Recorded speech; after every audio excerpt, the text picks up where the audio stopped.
दोस्तों, welcome to my YouTube channel Nancy Success Classes. आज मैं क्लास 10 के सब्जेक्ट साइंस में जीव विज्ञान के कुछ महत्वपूर्ण ऑब्जेक्टिव क्वेश्चन कराऊंगी। तो देखिए दोस्तों, हमारा आज का टॉपिक है मोस्ट इम्पॉर्टेंट ऑब्जेक्टिव क्वेश्चन। तो मैं आज मेंडल की आनुवंशिकता के नियम से कुछ महत्वपूर्ण ऑब्जेक्टिव क्वेश्चन ले हूँ। तो देखिए दोस्तों, आप लोगों को OMR शीट में ऑब्जेक्टिव क्वेश्चन 20 नंबर के भरने होते हैं और बोर्ड एग्जाम की परीक्षा में 20 नंबर के ऑब्जेक्टिव क्वेश्चन आप पूछे जाते हैं। तो आप लोग हमारे इस वीडियो को जरूर देख लीजिए। तो देखिए दोस्तों, हमारे यहाँ पे पहला क्वेश्चन दिया है, निम्नलिखित में से आनुवांशिक पदार्थ है। निम्नलिखित में से आनुवांशिक पदार्थ है। तो देखिए, हमारा पहला ऑप्शन ए है RNA, ऑप्शन नंबर बी है DNA, ऑप्शन नंबर सी है राइबोसोम और ऑप्शन नंबर डी है माइटोकॉन्ड्रिया। देखिए दोस्तों, हमें छांटना है कि निम्न में से आनुवांशिक पदार्थ कौन है। तो हमारा ऑप्शन ए दिया है RNA, ऑप्शन बी है DNA, ऑप्शन सी है राइबोसोम और ऑप्शन डी है माइटोकॉन्ड्रिया। तो देखिए दोस्तों, इसका राइट आंसर हो जाएगा ऑप्शन नंबर दूसरा, यानी कि DNA हमारा आनुवांशिक पदार्थ होता है। और हमारा देखिए दोस्तों, हमारे RNA के बारे में भी बता देते हैं। तो RNA हमारा प्रोटीन संश्लेषण करता है। यदि क्वेश्चन में हमें पूछा होता है कि प्रोटीन का संश्लेषण निम्न में से कौन सा करता है, तो हम इसमें RNA सही लगाते हैं। RNA सही उसका आंसर हो जाता है। RNA प्रोटीन संश्लेषण करता है और DNA आनुवांशिक पदार्थ है।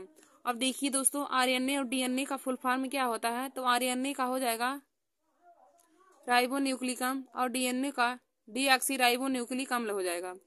RNA का हो जाएगा राइबोन्यूक्लिक अम्ल हो जाता है और DNA का डीऑक्सीराइबोन्यूक्लिक अम्ल हो जाता है। तो देखिए दोस्तों, DNA एक आनुवांशिक पदार्थ होता है और जबकि RNA हमारा प्रोटीन संश्लेषण करता है। तो दोस्तों, पहले क्वेश्चन का right answer option number B वाला हो जाएगा, यानी कि DNA इस क्वेश्चन का राइट आंसर हो जाएगा। फिर हमारा अगला क्वेश्चन दूसरा दिया है कि प्रोकैरियोटिक कोशिकाओं में DNA पाया जाता है। प्रोकैरियोटिक कोशिकाओं में DNA पाया जाता है। तो इसका ऑप्शन नंबर ए दिया है कोशिका द्रव में, ऑप्शन बी है केंद्रक में, ऑप्शन सी है प्लाज्मा में और ऑप्शन डी है लाइसोसोम में। देखिए दोस्तों, हमें क्वेश्चन क्या पूछा है कि प्रोकैरियोटिक कोशिकाओं में DNA पाया जाता है, यानी कि प्रोकैरियोटिक कोशिकाओं में DNA कहाँ पाया जाता है।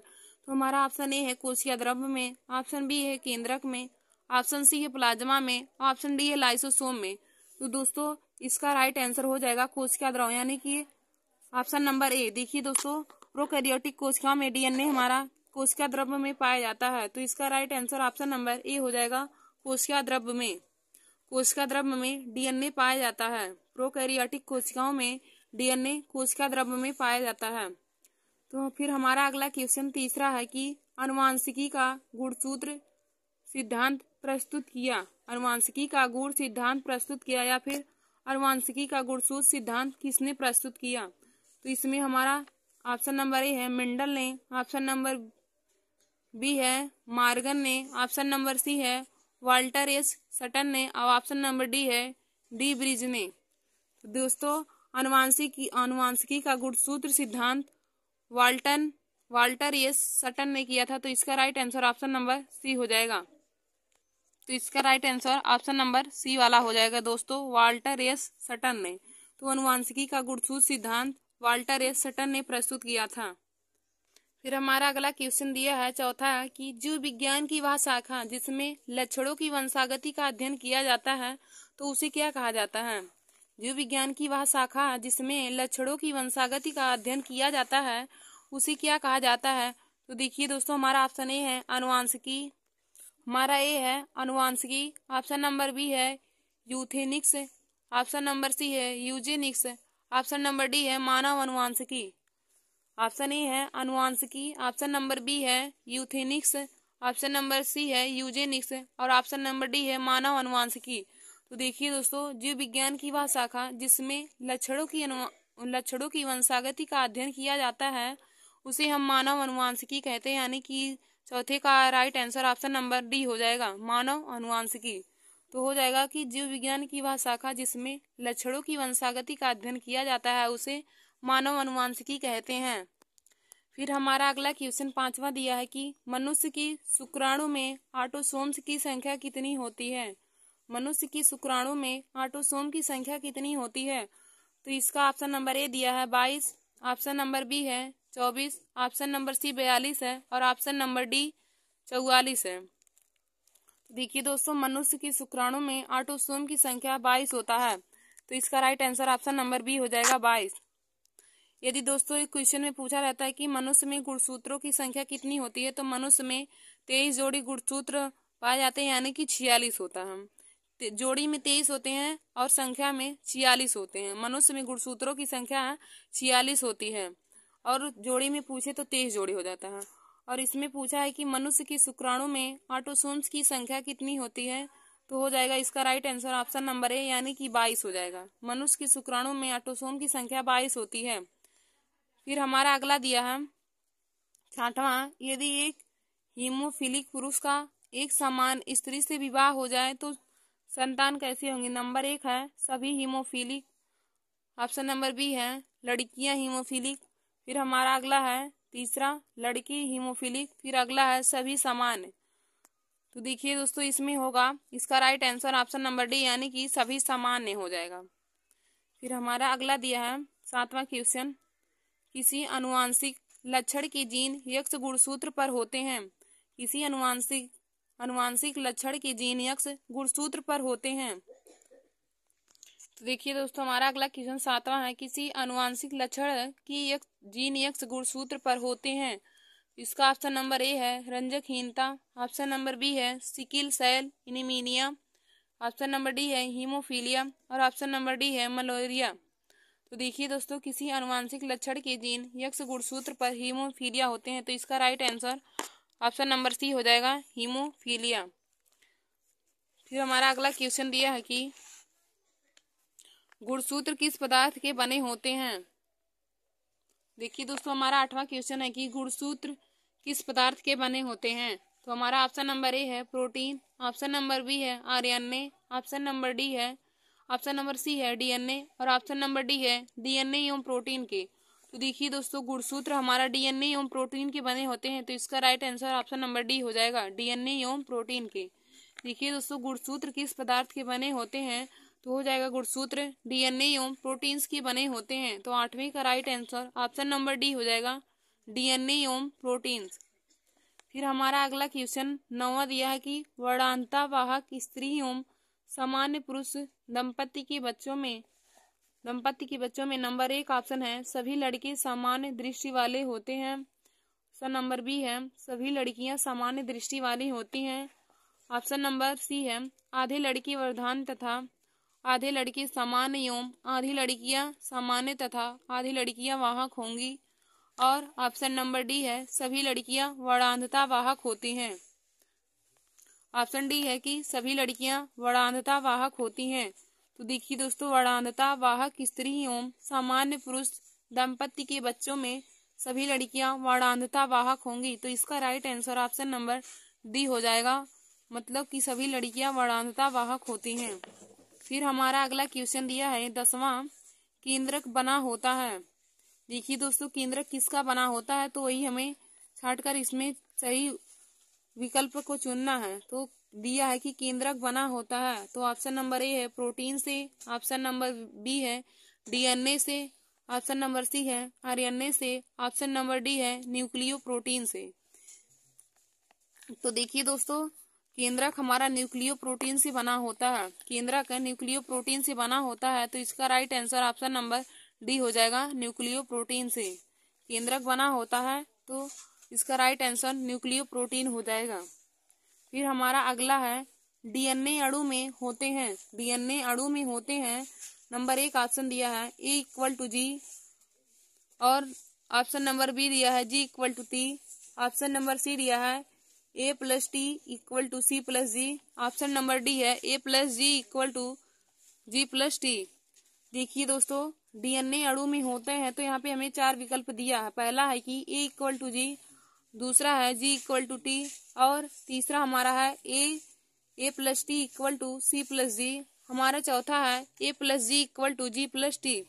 देखिए दोस्तों, यहाँ पर हम आप लोगों को ए, जी, सी और टी का मतलब बताते हैं। तो ए का मतलब हो जाएगा एडेनिन, जी का मतलब हो जाएगा ग्वानिन, सी का मतलब होता है साइटोसिन और टी का मतलब होता है थायमीन। टी का मतलब थायमीन हो जाएगा। देखिए दोस्तों, ए का मतलब एडेनिन हो जाएगा, जी का मतलब ग्वानिन, सी का मतलब साइटोसिन और टी का मतलब थायमीन होगा। तो यहाँ पे हमें पूछा है कि डीएनए अणु में क्या होता है। तो देखिए दोस्तों, डीएनए अणु में एडेनिन और थायमीन मिल करके ग्वानिन तथा साइटोसिन बनाते हैं। तो यहाँ पे हो जाएगा A+T=C+G, यानी कि एडेनिन तथा थायमीन का योग साइटोसिन तथा ग्वानिन के योग के बराबर हो जाएगा। एडेनिन और थायमीन मिलकर हमारे ग्वानिन तथा साइटोसिन बनाएंगे। तो इसका हो जाएगा राइट आंसर A+T=C+G, यानी कि adenine plus thymine equal to guanine plus cytosine. तो 11वीं का राइट आंसर हो जाएगा ऑप्शन नंबर सी, A+T=C+G। फिर दोस्तों हमारा अगला क्वेश्चन 12वां दिया है कि रक्त में ऑक्सीजन की कमी से लाल रक्त कणिकाओं में उत्पन्न रोग हो। रक्त में ऑक्सीजन की कमी से लाल रक्त कणिकाओं में उत्पन्न होने वाला रोग कौन सा है। तो नंबर 1 ऑप्शन दिया है दात्र कोशिका अल्परक्तता और ऑप्शन नंबर बी है हीमोफीलिया, ऑप्शन नंबर सी है वड़ानता, ऑप्शन नंबर डी है इनमें से कोई नहीं। तो देखिए दोस्तों, रक्त में ऑक्सीजन की कमी से लाल रक्त कणिकाओं में उत्पन्न रोग दात्र कोशिका अल्परक्तता है। तो इसका राइट आंसर ऑप्शन नंबर ए हो जाएगा दात्र कोशिका अल्परक्तता। रक्त में ऑक्सीजन की कमी से लाल रक्त कणिकाओं में उत्पन्न रोग दात्र कोशिका अल्परक्तता हो जाएगा। तो ऑप्शन नंबर ए इसका राइट आंसर हो जाएगा।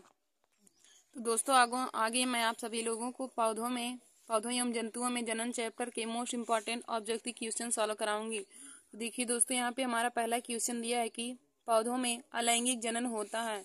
पौधों में अलैंगिक जनन होता है, तो इसका ऑप्शन नंबर ए है युग्मकों के संयोजन से, ऑप्शन नंबर बी है बिना युग्मकों के संयोजन से, ऑप्शन नंबर सी है किसी एक युग्मक के वर्धन से, ऑप्शन नंबर डी है दैहिक कोशिकाओं से। तो देखिए दोस्तों, पौधों में अलैंगिक जनन दैहिक कोशिकाओं से होता है। पौधों में अलैंगिक जनन दैहिक कोशिकाओं से होता है। तो इसका right answer option number D हो जाएगा, यानी कि दैहिक कोशिकाओं से। पौधों में अलैंगिक जनन दैहिक कोशिकाओं से होता है। फिर हमारा अगला है लैंगिक जनन के लिए आवश्यक है। लैंगिक जनन के लिए आवश्यक है, इसका पहला ऑप्शन है अर्धसूत्री विभाजन, ऑप्शन नंबर बी है आसूत्री विभाजन, ऑप्शन नंबर सी है कलिको उत्पादन, ऑप्शन नंबर डी है इनमें से कोई नहीं। देखिए दोस्तों, दूसरा हमारा क्वेश्चन है कि लैंगिक जनन के लिए क्या आवश्यक है। तो नंबर पहला है ऑप्शन नंबर ए है अर्धसूत्री विभाजन, ऑप्शन नंबर बी है आसूत्री विभाजन, ऑप्शन नंबर सी है कलिको उत्पादन और ऑप्शन नंबर डी है इनमें से कोई नहीं। दोस्तों इसका राइट आंसर ऑप्शन नंबर ए हो जाएगा, यानी कि लैंगिक जनन के लिए आवश्यक अर्धसूत्री विभाजन है। लैंगिक जनन के लिए आवश्यक अर्धसूत्री विभाजन है। फिर हमारा अगला है कि द्विनिषेचन पाया जाता है। द्विनिषेचन पाया जाता है, तो देखिए दोस्तों, द्विनिषेचन किसमें पाया जाता है।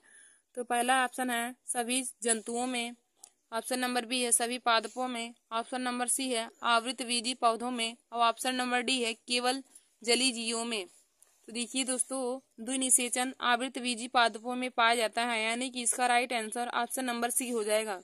द्विनिषेचन आवृतबीजी पादपों में पाया जाता है। फिर हमारा अगला है बीज लैंगिक जनन से विकसित होते हैं क्योंकि, बीज लैंगिक जनन से विकसित होते हैं क्योंकि नंबर 1 है ये नए पौधे बनाते हैं, नंबर बी है ये युग्मकों के संयोजन से बनते हैं, नंबर सी है लंबे समय तक सुप्तावस्था में संचित रखे जाते हैं और नंबर डी है एक बीज से केवल एक पौधा बनता है। तो देखिए दोस्तों, बीज लैंगिक जनन से विकसित होते हैं क्योंकि ये युग्मकों के संयोजन से बनते हैं। बीज लैंगिक जनन से विकसित होते हैं क्योंकि ये युग्मकों के संयोजन से बनते हैं। तो इसका right answer option number B हो जाएगा, क्योंकि ये युग्मकों के संयोजन से बनते हैं। फिर हमारा अगला क्वेश्चन है कि परागकण का परागकोश से वर्तिकाग्र तक पहुंचना क्या कहलाता है। परागकण का परागकोश से वर्तिकाग्र तक पहुंचना क्या कहलाता है। तो ऑप्शन नंबर ए है परागण, ऑप्शन नंबर बी है प्रकीर्णन, ऑप्शन नंबर सी है उत्सवेदन, ऑप्शन नंबर सी है गर्भाधान। तो देखिए दोस्तों, परागकणों का परागकोश से निकलकर वर्तिकाग्र तक पहुंचने की क्रिया को परागण कहते हैं। तो इसका राइट आंसर ऑप्शन नंबर ए हो जाएगा, यानी कि परागण हो जाएगा।